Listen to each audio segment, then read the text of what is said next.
G'day.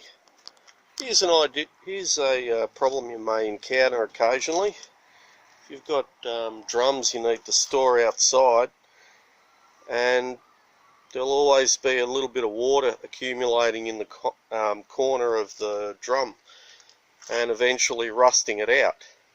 So here's a little solution you can do quickly and cheaply. Basically what you do is you get an old rag like this and just scrunch it up and put a weight on it, and you can see that's draining away quite nicely.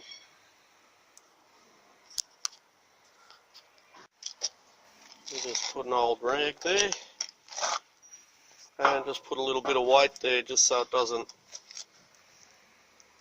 you can see how quickly that's drained away. So that's like a self-draining automatic method of preserving your drums.